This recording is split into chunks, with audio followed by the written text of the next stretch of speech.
দিনটা সকাল থেকেই মেঘলা। দুপুরের দিকে বেশ এক পশলা বৃষ্টিও হয়ে গেল। তারপর আর বৃষ্টি নেই বটে, কিন্তু আকাশ থমথম করছে কালো মেঘে। এমন দিনে মনে একটা কি করি ভাব হয়। দু একখানা বিলিতি ম্যাগাজিন বন্ধুদের কাছ থেকে চেয়ে এনে পরে পড়ব বলে জমিয়ে রেখেছিলাম। এখন সেগুলো উল্টে পাল্টে দেখলাম বাদলার দিনের মেজাজের সঙ্গে ঠিক খাপ খাচ্ছে না। ঠিক সেই সময় দরজার কড়া নড়ে উঠল। উঠে গিয়ে দরজা খুলে দেখি কিশোরী সেন। ভেতরে ঢুকে সে হেসে বলল, কি এই বর্ষার দিনে বাড়ি বসে করছো কি? কি আর করব বলো, এই বসে বসে বাইরের বৃষ্টি দেখছি। খুব ভালো হয়েছে তুমি এসেছো। আর বসে কাজ নেই, একটা জামাটামা যা হোক কিছু গলিয়ে নাও। চলো তারানাথ জ্যোতিষীর বাড়ি ঘুরে আসি। আর কিছু না হোক দু একটা আজব গল্প তো শোনা যাবে। এমন দিনেই তো উদ্ভট গল্প জমে। চলো চলো চলো। তারানাথের কথা আমার যে কেন আগে মনে পড়েনি তা ভেবে অবাক লাগল। বললুম, বসো, জামাটা বদলেনি। পথে বেরিয়ে বললুম, ট্রামে উঠে কাজ নেই, মাসের শেষ, সেই 8 পয়সা দিয়েই বরং সিগারেট কেনা যাবে। হেঁটে মেরে দি চলো, এইটুকু তো পথ।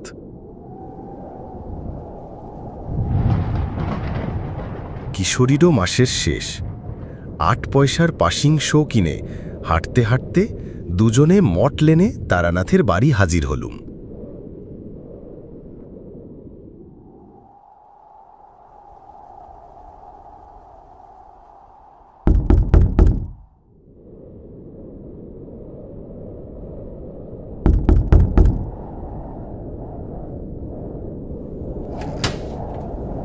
দরজা খুলে দিল তারানাথের মেয়ে চারি। আমাকে দেখেই বলল, কাকাবাবু, আজ আমার লেসের ডিজাইন আনতে ভোলেননি তো? রোজ রোজই আপনি ভুলে যান। না, আজ ভুলিনি। আগে থেকেই পকেটে রেখে দিয়েছিলাম। পকেট থেকে বের করে হাতে দিতে চারু হাসি মুখে বাড়ির ভেতরে যেতে যেতে বলল, বসুন আপনারা, বাবাকে ডেকে পাঠাচ্ছি।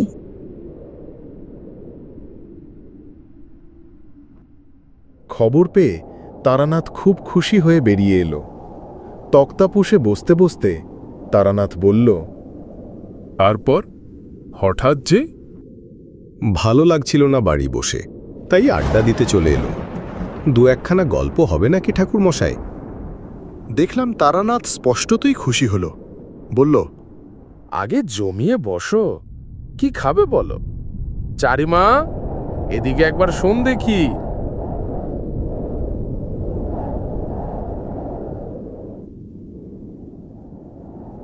হ্যাঁ বাবা, বলো, ডাকলে আমায়? চারি এসে দাঁড়াতে তারানাথ বলল, যা দেখি চট করে তেল নুন কাঁচা লঙ্কা দিয়ে মুড়ি মেখে নিয়ে আয়, পরে চা দিবি। কি আর গল্প বলবো, তোমরা তো এসব কথা বিশ্বাসই করো না। অমনি বলে বসলেন, বিশ্বাস করি না। বিশ্বাস যদি নাই করব, তাহলে এই বাদলায় এতখানি পথ ঠেঙিয়ে এলুম কি করতে? সেই তো আমার কাছে এসেছ গল্প শোনার লোভে। ঠিক সেই সময় চারি তেলে জবজবে করে মুড়ি মেখে নিয়ে এলো। খেতে খেতে কিশোরী বলল, আচ্ছা, তান্ত্রিক আর কাপালিকের মধ্যে কি কোনো পার্থক্য আছে? পার্থক্য আছে, তবে সেসব তোমাদের বোঝানো কঠিন, জেনেও তোমাদের কোনো কাজ নেই। হ্যাঁ, তবে কাপালিক দেখেছি কিছু, কিন্তু একবার একটা ঘটনার স্মৃতি কখনো ভুলতে পারবো না। ঠাকুর মশাই, বলুন না সে গল্প, বেশ লাগবে শুনতে। সে এক ভয়াবহ কাহিনী হে, অনেকদিন বাদে মনে পড়ে গেল। এখনো মনে হলে গায়ে কাঁটা দেয়। আমার বয়স তখন 22-23। বাড়িতে আর ভালো লাগে না। আমাদের গ্রামের ধারে বাঁধানো বটতলায় একবার এক সাধু এসে 7-8 দিন বাস করেছিল। সামনে ধুনি জ্বালিয়ে চুপ করে বসে থাকে। মাথায় চূড়ার মতো উঁচু জটার ভার, চোখ দুটো বেশ শান্ত। গ্রামের অনেকেই তার কাছে গিয়ে দুধ ফলমূল এসব দিয়ে আসত। বৌঝিরা বায়না করত মাদুলি তাবিজের জন্য। সাধু কিন্তু কখনো ভরং দেখায়নি, অলৌকিক শক্তি দেখিয়ে ভক্ত জোগাড়ের চেষ্টাও করেনি। কেউ বেশি বিরক্ত করলে বলতো, আমি কিছু জানি নে মা, আমার কোনো ক্ষমতা নেই, ঈশ্বরকে ডাক। তিনি সব ঠিক করে দেবেন। বেশি ধরাধরি করলে বলতো। আচ্ছা যা, আমি তোর হয়ে ঈশ্বরের কাছে প্রার্থনা করব। এই সততার জন্য এবং কারো কাছ থেকে পয়সা না নেওয়ায় সাধুর ওপর আমার কেমন একটা আকর্ষণ জন্মালো। তা গেলাম একদিন সাধুর বটতলায়। একদিকে বসে আছি, নানা রকম লোক এসে নানান বায়না করছে সাধুর কাছে। সাধু সবাইকেই হেসে বিদায় করছে। এসব মিটতে মিটতে বিকেল গড়িয়ে অন্ধকার নেমে এলো। এবার আমি আর সাধুই কেবল রয়েছি বটতলায়। আমার দিকে তাকিয়ে সাধু বলল, আয়, এগিয়ে এসে বস। সন্ন্যাসী হওয়ার ইচ্ছে আছে, তাই না?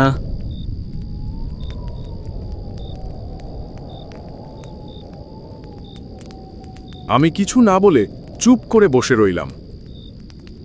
তোর সেসব হবে না, তবে তোর কপালে অনেক সাধু সঙ্গ দেখছি। কিছু শক্তিও পাবি তুই, কিন্তু সংসারে তোকে থাকতেই হবে। আপনি তো কাউকে কিছু বলেন না, তাহলে আমাকে এত কথা বলছেন কেন? সাধু একটু চুপ করে বসে থেকে বলল, তোর কপালে তন্ত্র সাধনার চিহ্ন আছে, কিন্তু অস্পষ্ট। তার অর্থ কিছু দূরে গিয়ে তারপর ফিরে আসতে হবে তোকে। এ চিহ্ন না দেখতে পেলে আমি তোকে কিছুই বলতাম না। তোর এসব অধিকার আছে জানার। আমি উৎসুক হয়ে উঠলাম, বললাম, আর কি দেখতে পাচ্ছেন সাধুজি? আর যা দেখতে পাচ্ছি তা খুব ভালো নয়। বছরখানেকের ভেতর তোর খুব বড় বিপদ আসতে চলেছে। ভালোই হয়েছে আমার সঙ্গে দেখা হয়েছে তোর, নইলে প্রাণ সংশয় পর্যন্ত হতে পারত। কিরকম বিপদ? কিছু বলবেন না, তাহলে তার থেকে বাঁচবো কি করে? তা ঠিক আমিও বলতে পারছি না। জানলে নিশ্চয়ই তোকে বলতুম। তুই এসে বসবার পর থেকেই আমার মনে কেমন যেন একটা অস্বস্তি হচ্ছিল। এখন তোর দিকে তাকিয়ে দেখতে পাচ্ছি তোর পেছনে একটা অন্ধকারের স্তূপ যেন চাপ বেঁধে আছে। আমি চমকে পেছন দিকে তাকাতেই সাধু হেসে বলল, তুই দেখতে পাবি না, আমি দেখতে পাচ্ছি। 1 বছরের মধ্যেই যে বিপদ ঘটবে তা কি করে বলছেন? আগে কিংবা পরেও তো হতে পারে। ওটা আমার অভিজ্ঞতা থেকে বলেছি, বোধহয় খুব একটা ভুল করিনি। চুপ করে বসে রইলাম। বলা বাহুল্য, সাধুর কথা শুনে একটু গা শিরশির করছিল। কেউ যদি জানতে পারে তার পেছনে একটা অদৃশ্য চাপ বাঁধা অন্ধকার ঘুরছে, তাহলে তার ভালো লাগার কথা নয়। তোকে আমি আজ একটা জিনিস শিখিয়ে দিয়ে যাচ্ছি, ভালো করে শিখে রাখ। যদি কোনোদিনও কখনো বিপদ আসছে বলে মনে হয় কি কোনো অস্বস্তি বোধ করিস, তাহলে এই প্রক্রিয়াটা করবি। যতই বিপদ আসুক, প্রাণটা বেঁচে যাবে। কি প্রক্রিয়া সাধুজি? নে নে, ভালো করে দেখ, আর এই মন্ত্রটা মুখস্থ করে নে। একে বলে গাত্রবন্ধন। কিন্তু বিপদ যে আসছে তা আমি বুঝতে পারবো কি করে? তুই ঠিকই বুঝতে পারবি।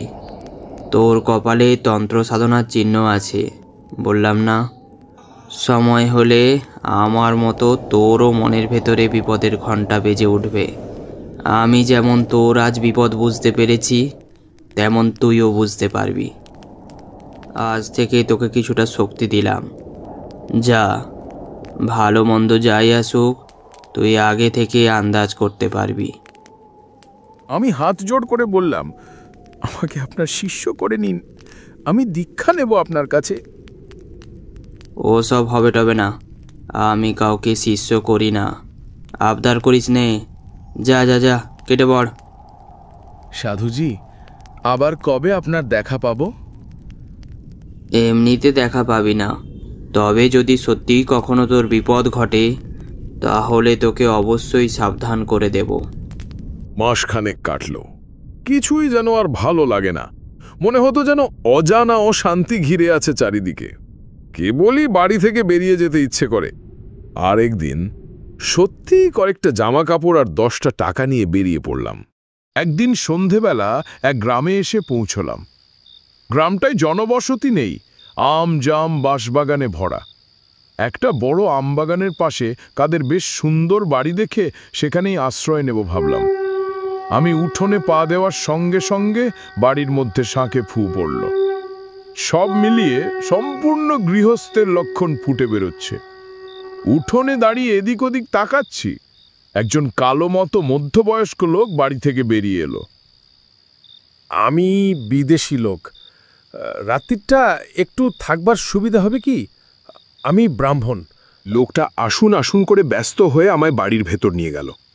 তার নাম মাধব ঘোষ, সেই বাড়ির মালিক। চাষবাস আছে প্রায় 50 বিঘের। মাধব লোকটা বেশ ভালো। আমাদের বাংলাদেশের আতিথেয়তা বড় সুন্দর না? এই যে তুমি আমাকে এত যত্ন করছো, এতে তোমার লাভ কি? আগে ও কথা বলবেন না। আপনার সেবা করতে পারছি সে তো আমার সৌভাগ্য। তবে কথা কি জানেন, সব অতিথি তো আবার সমান হয় না। এই তো দিন 7 আগে আমাদের বাড়িতে সেই এক কাণ্ড। কেন, কি হয়েছিল? চুরি টুরি নাকি? তাহলে তো বরং ভালো ছিল।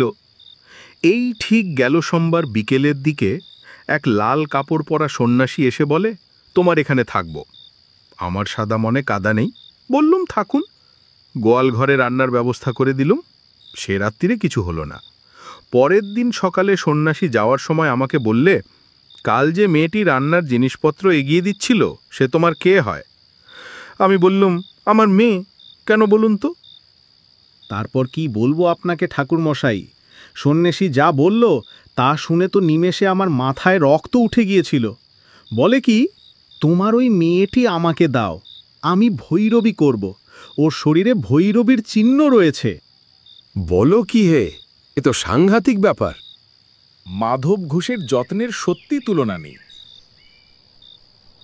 পরের দিন সকালে উঠে আমি মাধবের কাছে বিদায় নিলাম। সে ছাড়তে চায় না কিছুতেই। বলা যায় আমি প্রায় জোর করে চলে এলাম, কারণ আগেই বলেছি আমি দুটো ভাতের জন্য পথে বের হইনি। সরল মানুষের ঘাড়ে চেপে অকারণে অন্ন ধ্বংস করতে আমার খারাপ লাগে। এই পথে আবার কখনো এলে তার বাড়িতে আশ্রয় নেব, কথা দিয়ে বেরিয়ে পড়লাম। দুপুরে একটা গঞ্জ মতো জায়গায় চিড়ে দই কিনে খাই, তারপর আবান হাঁটি। সারাদিনে প্রায় মাইল 15-16 হেঁটে সন্ধে নাগাদ একটা এমন জায়গায় এসে পৌঁছলাম যার ত্রিসীমানায় কোনো গ্রাম বা জনবসতি নেই।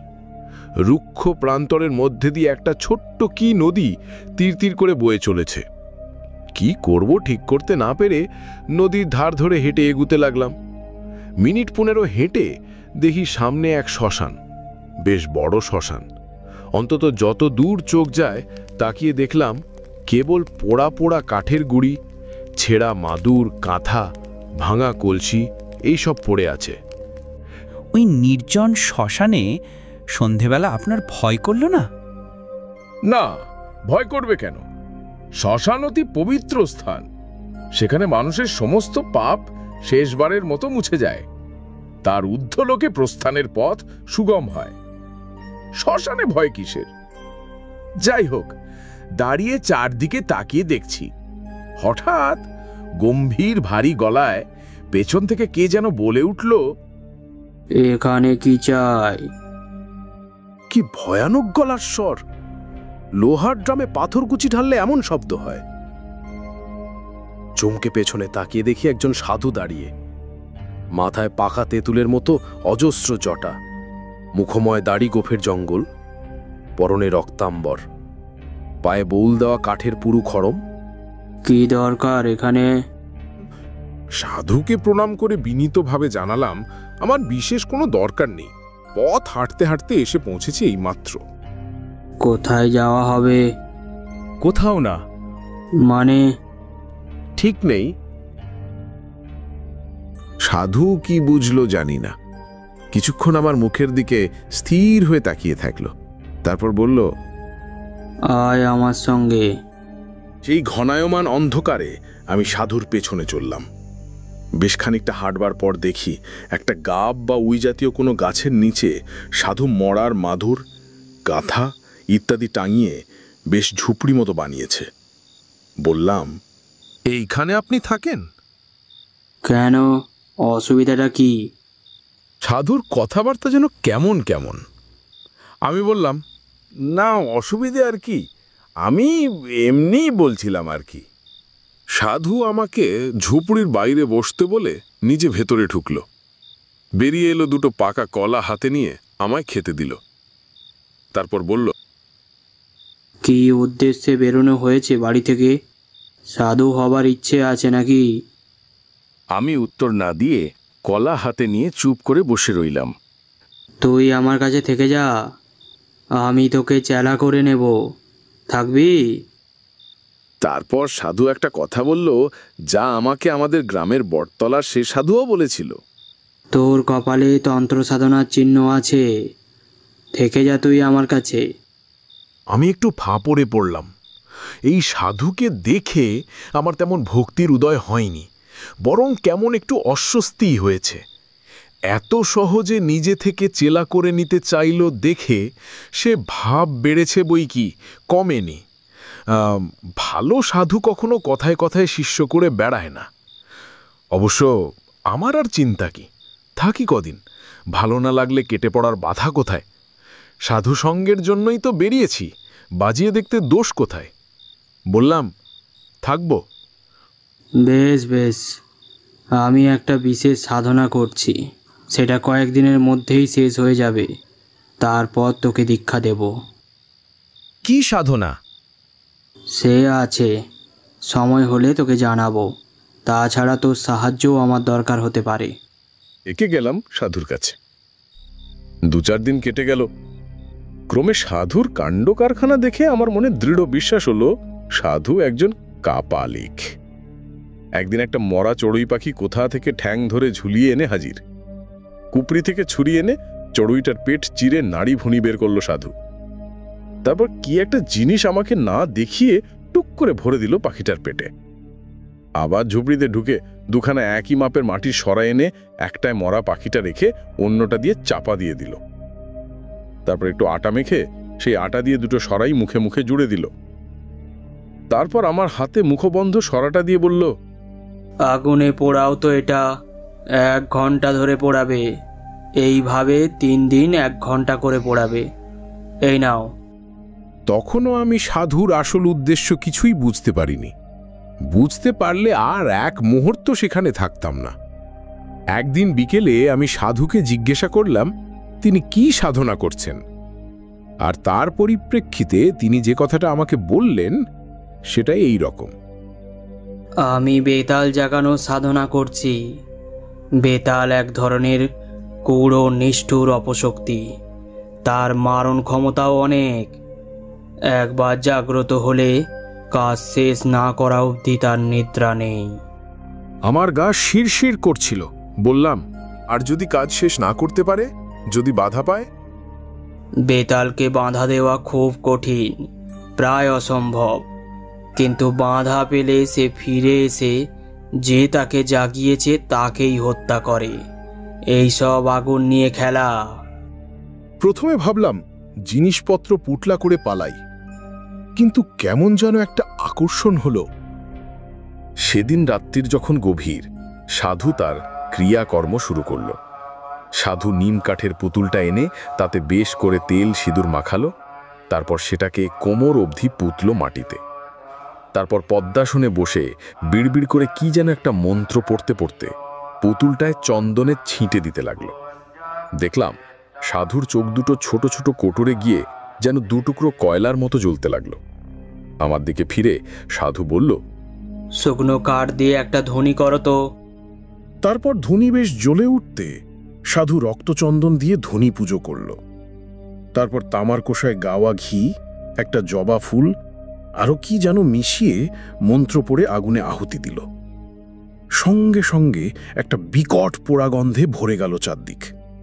সাধু বিকৃত গলায় হেসে উঠল, আর আমার মনে হলো সেই ধোঁয়া আর অন্ধকারের ভেতরে ধনির মধ্যে থেকে একটা যেন জমাট অন্ধকার দিয়ে তৈরি মূর্তি উঠে বাতাসে ভর করে ভেসে কোথায় যেন মিলিয়ে গেল। দেখলে, ওই হলো বেতাল। কোথায় গেল ও? শোনো, আমি আসলে একটা কথা এতদিন তোমাকে বলিনি, আজ বলি। আজ থেকে 15-20 দিন আগে এখান থেকে মাইল 20 দূরে এক গ্রামে মাধব ঘোষ বলে একজন লোকের বাড়িতে রাত্রিরে আতিথ্যতা গ্রহণ করি। আমার মাথায় বিদ্যুৎ খেলে গেল। মাধব ঘোষ, তাহলে এই কাপালি কি সেদিন মাধব ঘোষের বাড়িতে হাঙ্গামা করেছিল? সেই মাধব ঘোষের বড় মেয়েটির দেহে প্রকৃত সাধন সঙ্গিনী হওয়ার উপযুক্ত সমস্ত লক্ষণ বর্তমান ছিল। আমার বর্তমানে কোনো ভৈরবী নেই। আমি পরের দিন সকালে মাধব ঘোষের কাছে সাধনার জন্য মেয়েটিকে চেয়েছিলাম। মাধব দিল তো নাই, উপরন্তু আমাকে অকথ্য অপমান করে বাড়ি থেকে তাড়িয়ে দিল। সেই অপমান আমার বুকের ভেতর কাঁটার মতো বিঁধে আছে। বেরিয়ে আসার সময় মাধব ঘোষ আমার ঘাড়ে হাত দিয়ে একটা ধাক্কাও দিয়েছিল। আমার গায়ে হাত? আচ্ছা, আমি মাধব ঘোষকে এবার দেখিয়ে দেব আমি কি জিনিস। আমি ভয় পেয়ে বললাম, কি করবেন আপনি? কি করব? করেছি। এই যে বেতালকে জাগিয়ে পাঠালাম, কোথায় গেল সে? পাঠালাম ওই মাধব ঘোষের বাড়ি। এইবার সে বুঝবে কাকে সে অপমান করেছিল। কি হবে মাধব ঘোষের? আজ রাত্রে তার নিজের কোনো ক্ষতি হবে না। আজ তার বাড়িতে একটা কিছু করে আসবে বেতাল। কাল অমাবস্যা, কাল পূর্ণ আহুতি দেব হোম করে। ওই যে নিম কাঠের পুতুল দেখছো, ওটাই হচ্ছে মাধব ঘোষের প্রতিমূর্তি। ওই পুতুলে কাল প্রাণ প্রতিষ্ঠা করে বেতালকে চিনিয়ে দেব। তারপর বেতাল আবার কাল যাবে মাধবের বাড়িতে। তারপর পরশু মাধব ঘোষের মৃতদেহ পড়ে থাকবে উঠোনে কি আমবাগানের মধ্যে। ভয়ঙ্কর বিভৎস অপমৃত্যু। কেউ কিচ্ছুটি টের পাবে না কোথা থেকে কি হয়ে গেল। সাধুর মুখখানা এখন আমার কাছে নেকড়ে বাঘের মতো লাগছিল। আমি আর সহ্য না করতে পেরে বললাম, কিন্তু আপনি অন্যায় করছেন, এ ঠিক নয়। কি বলতে চাস তুই? আমি অন্যায় করছি? আমার যেন কেমন সাহস এসে গেল। বললাম, নিশ্চয়ই অন্যায়। আপনি এই কুকর্মে লিপ্ত আছেন জানলে আমি একদিনও থাকতাম না। আপনার মতো নরকের কীটের কাছে আর নয়। আমি চললাম, আপনি থাকুন আপনার কুৎসিত সাধনা নিয়ে। যাচ্ছিস যা, কিন্তু শুনে যা একটা কথা। আজ পর্যন্ত কেউ আমাকে অপমান করে বেশি দিন পৃথিবীর আলো দেখেনি। মনে রাখিস এই কথা। পরের দিন দুপুর গড়িয়ে গেলে অবিশ্রান্ত হেঁটে আমি মাধব ঘোষের বাড়ি পৌঁছলাম। দেখি সমস্ত বাড়িটা যেন কেমন ঝিমিয়ে আছে, ভেতরে কেউ যেন জেগে নেই। আমার বুকটা ছ্যাঁত করে উঠল। না জানি বেতাল কাল রাত্রিরে কি করে গিয়েছে। উঠোনে দাঁড়িয়ে ডাক দিলাম, মাধব, মাধব। ডাক শুনে ভেতর থেকে মাধব বেরিয়ে এলো। আমাকে দেখে সে যেন হাতে চাঁদ পেল।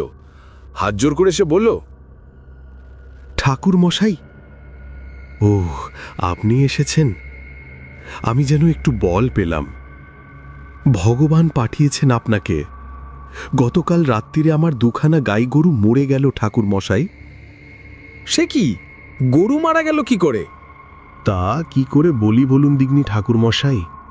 আজ সকাল থেকে আবার মেয়েটার জ্বর, গা যেন পুড়ে যাচ্ছে। এসব তো ভালো কথা নয় ঠাকুর মশাই। আপনি এলেন ভালোই হলো। ব্রাহ্মণ মানুষ, ভিটেই বাস করলে আমার ভয় কেটে যাবে। বুঝলাম সবই, কিন্তু আমার কি করার আছে কিছুই বুঝতে পারলাম না। আমি থাকলে যদি মাধব শান্তি পায় তাহলে থাকতে পারি, এই মাত্র। একটু পরেই একটা অদ্ভুত ঘটনা ঘটল। তখন বিকেল বেশ গাঢ় হয়ে এসেছে। মাধব ঘোষ বেশ করে ফলারের আয়োজন করে দিয়েছিল। তা খেয়ে বাগানের মধ্যে ঘুরে বেড়াচ্ছিলাম। হঠাৎ মনের মধ্যে কেমন যেন একটা অনুভূতি জেগে উঠল। ঠিক কিরকম তা বোঝাতে পারবো না। যেন আমার খুব বড় একটা বিপদ আসছে, খুব কাছে এসে গিয়েছে সেই বিপদ। তাড়াতাড়ি ফেরবার জন্য এগোতে গিয়ে মনে হলো কয়েক হাত দূরে একটা আম গাছের গুড়ির পাশে কে যেন চুপ করে দাঁড়িয়ে আছে। আর একটু হলে বোধহয় ভয় পেয়ে চিৎকার করে উঠতাম, কিন্তু ততক্ষণে যে দাঁড়িয়ে আছে তাকে আমি চিনতে পেরেছি। আমাদের গায়ের বটতলার সেই সৌম্য মূর্তি সাধু, যিনি বলেছিলেন আমার বিপদ ঘনিয়ে এলেই আমাকে দেখা দেবেন। তাহলে কি সত্যিই আমার আজ সেই বিপদের দিন এসেছে? দূর থেকেই আমি সাধুকে প্রণাম করলাম। সাধু হেসে হাত তুলে আশীর্বাদ করলেন। তারপর হঠাৎ যেন তিনি হাওয়ায় মিলিয়ে গেলেন। ফিরে এসে মাধব ঘোষকে বললাম, দেখো, আজ তোমার আমার দুজনেরই খুব বিপদ। কি বিপদ তা আমি তোমাকে বলবো না। মোট কথা, আজ আর তুমি বা তোমার বাড়ির কেউ বাড়ির চৌহদ্দির বাইরে পা দেবে না। আর আমাকে এক ঘটি জল এনে দাও তো। মাধব জল এনে দিতেই আমি সাধুর দেওয়া গাত্রবন্ধনের মন্ত্র দিয়ে জলটা শোধন করে বাড়ির চারদিকে ঘুরে ছিটিয়ে গণ্ডি কেটে দিলাম। রাত্রিরে খাওয়া হলে আমি মাধবকে ডেকে বললাম, তুমি আমি আজ এক ঘরে থাকব। তারপর খাটে উঠে আমরা দুজন বসে রইলাম। ঠিক মাঝরাত পেরিয়ে যাবার পর হঠাৎ যেন এক ঝলক হাওয়ায় বাইরের আমবাগান কেঁপে উঠল। ঝড়ের সময় নয়, কিচ্ছু নয়, হাওয়া এলো কোথা থেকে? ক্রমে সেই হাওয়া বেড়ে রীতিমতো ঝড়ে পরিণত হলো। সমস্ত আমবাগান যেন ভেঙে পড়বে। বাড়ির জানলা দরজা দড়াম দড়াম করে বন্ধ হতে আর খুলতে লাগলো। বাড়ির ভেতর মেয়েরা শব্দ করে কেঁদে উঠল। আমি চেঁচিয়ে বললাম, কেউ বাইরে আসবেন না, সব ভেতরে বসে থাকুন। ঝড়ের শব্দের মধ্যে কার যেন বিভৎস হুঙ্কার বিকৃত গলায় ধেয়ে আসছে। কে যেন ঝড়ের ছদ্মবেশে প্রাণপণ চেষ্টা করছে বাড়িতে ঢুকবার, বারবার অদৃশ্য কিসে বাধা পেয়ে ফিরে যাচ্ছে। খানিকক্ষণ এরকম চলার পর হঠাৎ ঝড়টা যেন এক মুহূর্তে থেমে গেল। আবার শান্ত আমবাগান। যে বাড়িতে ঢুকবার চেষ্টা করছিল সে যেন উদ্দেশ্য সফল হবে না বুঝে ফিরে গিয়েছে। আমার বুকের ভেতরে বিপদের ঘণ্টাও হঠাৎ থেমে গেল। মাধব ঘোষ আতঙ্কিত চোখে আমার দিকে তাকিয়েছিল। আমি বললাম, আর ভয় নেই, বেঁচে গেলাম বোধহয়।